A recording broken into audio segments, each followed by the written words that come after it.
네, 어닝스 리비전입니다. 오늘도 유명관 팀장님 모시고 이 시간 함께 할게요. 안녕하세요. 안녕하세요. 네, 안녕하세요. 최근 이제 저희 주간 이익 동향 짚어보는 어닝스 리비전 통해서 꾸준히 해드리고 있는 이야기는 선진국 대비 신흥국이 좀 부진한 흐름을 보이고 있다라는 부분인데 그 내용은 여전히 변함이 없나요?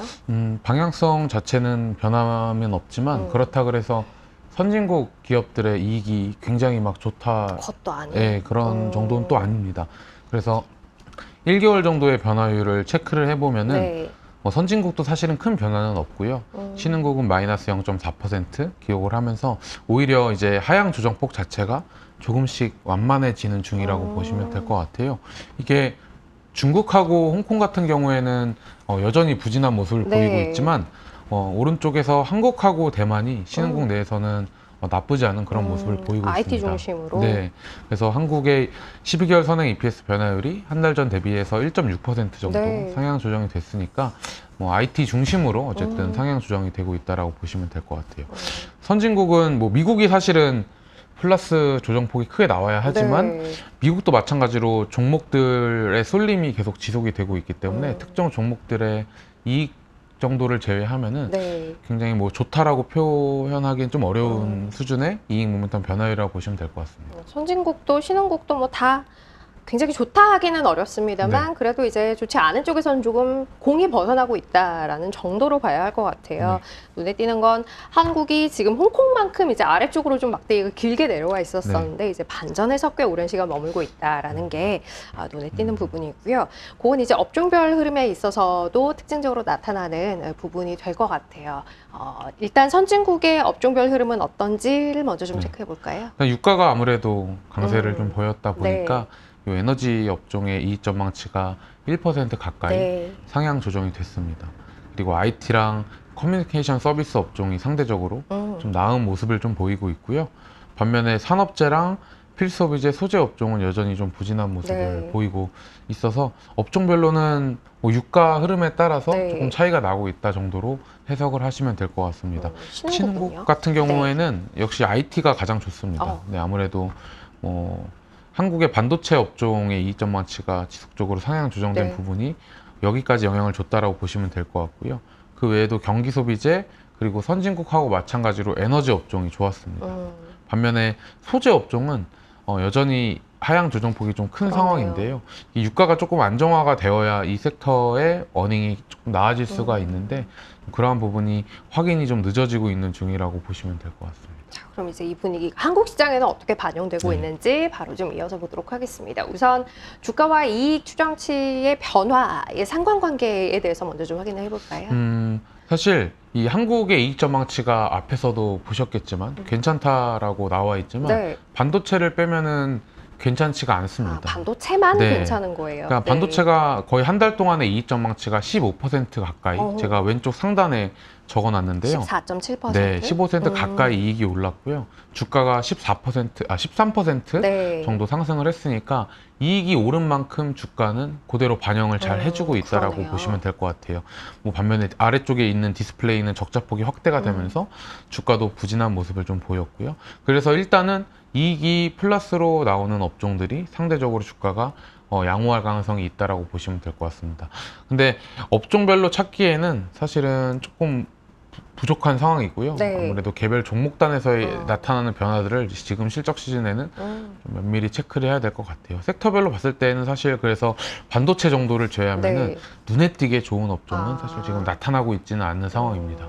좀 디테일하게 들어가서 볼 필요가 있다라는 이야기예요. 지난주에도 이야기를 드렸습니다만 이제 주가의 이익에 대한 민감도가 굉장히 좀 높아지는 시즌이니만큼 이익 관련해서 조금 더 디테일한 확인이 필요할 것 같다라는 의견이고요. 자, 그러면 이제 업종별로 그 안에 세부적인 이익의 변화에 대해서 확인하기에 앞서서 일단 전체 주식시장의 이익 동향에는 어떤 변화 있었는지부터 확인해 보죠. 네, 24년도 원인 같은 경우에는 네. 그러니까 올해 24년도의 영업이익 전망치는 일주일 동안 또 0.7% 상향 조정이 되면서 네. 240조 원 정도 지금 기대가 되고 있습니다. 앞에서 말씀드렸듯이 이거는 반도체 업종의 영향이 좀 크고요. 그래서 1분기 같은 경우에는 오히려 소폭 하향 조정되는 모습을 보였어요. 네. 그래서 하향 조정폭은 크진 않지만 마이너스 0.2% 정도 하향 조정이 지금 된 상황이라고 보고 있습니다. 개인적인 저의 이제 생각으로는 네. 아마도 이번 주가 끝나고 나면은 이 위에 보시는 2분기 전망치는 내려갈 겁니다. 하향이 된다. 네. 왜냐면은 삼성전자는 이미 실적 발표를 했고 네. 이제 하이닉스가 25일이나 26일쯤 실적 발표를 할 텐데 그거 끝나고 나서는 아마 기업들의 이익 모멘텀이 사실은 이제 굉장히 안 좋을 가능성이 저희는 있다라고 판단하고 있어요. 역시 네. 반도체 빼고는 특별히 좋아지는 네. 쪽을 찾기가 쉽지는 않기 때문에 전체적인 이익 추정치도 시간 지나면서 하향 조정될 가능성이 있다라는 거네요. 자, 그럼 이제 업종별로 좀 쪼개서 확인해 보도록 할게요. 네. 일단 뭐 가장 위에는 반도체가 있어요. 네, 1분기 변화율 차트인데요. 네. 그러니까 1분기 실적 시즌이 어떻게 뭐 예상이 될지에 대한 부분인데 반도체 그리고 증권, 자동차 정도가 좋습니다. 그리고 화학, 철강 그리고 유통 업종이나 미디어 업종 이번 주에 이제 본격적으로 이제 프리뷰 리포트들이 네. 좀 나왔거든요. 그래서 실적이 안 좋은 업종들의 하향 조정폭이 눈에 띄게 커지고 있다라는 부분에 주목할 필요가 있습니다. 네. 그렇기 때문에 이제 뒷단으로 가면서 그쵸. 이제 전체적으로도 하향될 가능성이 네. 높다라는 거고요. 그러면 하나씩 좀 쪼개서 볼게요. 일단 뭐 좋은 거 반도체 네. 먼저 보고 가야죠. 반도체는 이제 삼성전자가 일단 서프라이즈를 냈고요. 네. 이번 주에는 하이닉스가 10% 가까이 상향 조정이 됐습니다. 오. 네, 하이닉스가 뭐 25일, 26일쯤 실적 네. 발표를 할 예정인데 마찬가지로 좀 호실적인 기대가 되고 있어요. 근데 실적 발표를 마친 후에 이익 전망치에 대한 조정이 한번 이루어지고 나서부터는 또한 7월까지는 이제 이익 모멘텀 공백기라 그래서 네. 요 반도체 업종 중심으로 개선이 됐었던 그런 분위기가 이어질 가능성이 좀 이제 낮아지는 네. 상황이라고 보시면 될 것 같습니다. 그래서 반도체 이익 모멘텀의 뭐 개선폭은 아직 네. 한 번 더 남아 있다 정도로 알고 계시면 될 것 같아요. 다만 이제 그 이후를 본다면 네. 조금 둔화될 가능성이 있다라는 건. 둔화보다는 옆으로 이제 횡보할 가능성이 있는 거죠. 실적 추가적인 발표가. 모멘텀 플러스를 네. 기대하기는 좀 어렵다라는 맞습니다. 이야기네요. 알겠습니다.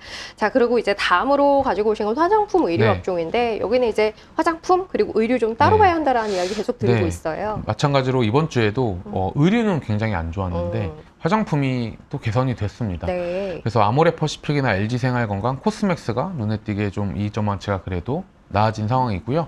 FNF가 이번 주에 이익 전망치 하향 조정폭이 좀 크네요. 컸기 때문에 네.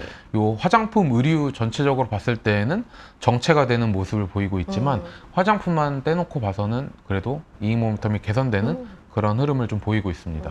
일단 뭐 전체로 묶어서 보기 때문에 이 그래프 자체는 이제 밑단에서 올라가지 못하고 있습니다만 네. 화장품은 괜찮은 흐름이 유지되고 있다라는 거 다시 한번 짚어드렸고요. 다음은 이제 소재 쪽 분위기 좋지 않습니다라는 얘기 네. 앞에서도 드렸는데 화학업종이에요. 네, 뭐 화학업종은 사실 이 정도면 주가가 뭐 바닥이다, 실적이 바닥이다라고도 생각하실 수는 있겠지만 아직 하향 조정이 계속 진행이 되고 있고 그 폭도 굉장히 크다라는 점에 특히 유의를 해야 될 것 같습니다. LG화학이나 SKC, 롯데케미칼, 뭐 롯데정밀화학까지 주요 화학 기업들의 이익 전망치가 이번 주에 좀 큰 폭으로 하향 조정이 됐거든요. 이러한 분위기라면은 1분기에 사실은 뭐 어닝 당연히 서프라이즈는 어렵고요. 어닝 쇼크의 확률이 좀 높다라고 보시면 될 것 같아요. 네. 그래서 이러한 섹터들이나 기업들은 지금은 피해야 되는 그런 기업이라고 보시면 될 것 같습니다. 그림으로 봤을 땐 철강도 사실 비슷한 모습을 네, 보이고 화학 있어요. 철강은 이제 같은 소재 업종이기 네. 때문에 유사하게 이제 이익 전망치가 흘러가게 돼요. 그래서 네. 포스코홀딩스, 현대제철 그리고 철근이 이제 동국제강이랑 대한제강이거든요. 네. 이러한 기업들의 이익 전망치가 굉장히 안 좋다라고 보시면 될 것 같습니다. 근데 이제 철강하고 비철금속을 같이 보고 있는데 또 네. 비철금속은 최근에 구리 가격이 상승세가 이어지면서 네. 뭐 고려 아연이나 풍산 같은 경우에는 상대적으로 주가가 좀 괜찮은 그런 모습을 좀 보이고 있습니다. 이 섹터 안에 같이 묶여 있기는 합니다만 이제 따로 놓고 봤을 네. 때 고려아연, 풍산 같은 이제 구리 가격과 연동하는 부분이 꽤 있는 쪽은 나쁘지는 않다. 네. 다만 이제 여타 철강 이 업종 내에 포함되어 있는 것들의 흐름은 썩 좋지 않은 네. 모습이 여전히 포착되고 있다라는 거 좀 쪼개서 이야기 드렸고요. 다음은 소매 유통 업종이에요. 네. 여기도 이제 전체적으로 봤을 때 좀 하향이 계속되고 네. 있어요. 마찬가지로 이게 내수거든요. 네. 그러니까 지금 한국에서 가장 안 좋은 업종을 뽑아보라고 하면은 소재 업종하고 내수 섹터입니다. 네. 그래서 이 내수 섹터 같은 경우에는 뭐 호텔 신라, 이제 편의점들도 포함이 되어 있고요. 네. 롯데 쇼핑이나 뭐 현대백화점 같은 백화점 그리고 뭐 하이마트 같은 기업들이 포함이 되어 있는데 마찬가지로 1분기 실적에 대한 변화율이 이번 주에 굉장히 좀 많이 안 좋아지면서 뭐 섹터 전체로 봤을 때에도 이익의 규모도 많이 작아져 있고 네. 뭐 굳이 1분기 실적 시즌에 전혀 이제 예를 들어서 좀 피해야 되는 또 업종이라고 보시면 될 것 같습니다. 업태 딱히 구분할 것 없이 전반적으로 좀 좋지 않은 상황인 거네요. 알겠습니다. 마지막은 미디어 엔터 업종이에요. 네, 미디어 엔터 업종도 1분기에 딱히 이제 모멘텀이 보이지 않는 그런 업종 중에 하나예요. 하이브, 뭐 CJ ENM, SM, 근데 주요 기업들의 이익 전망치가 하향 조정이 되면서 네. 1분기 영업이익 전망치가 하향 조정이 됐기 때문에 마찬가지로 좀 서프라이즈를 기대하기에는 조금 어려운 업종이다라고 보시면 될 것 같습니다. 알겠습니다. 일단은 뭐 지금 현재 상황에서 이익의 구도가 어떻게 돌아가고 있는지 명과 암이 분명하다라는 이야기를 앞서 드렸고 해서 좀 피해야 할 것들은 어떤 것들이 있는지를 위주로 오늘은 좀 추려드린 것 같아요. 네, 어닝스 리비전 오늘은 여기서 마무리하도록 하겠습니다. 유명관 팀장님 함께했습니다. 고맙습니다. 감사합니다.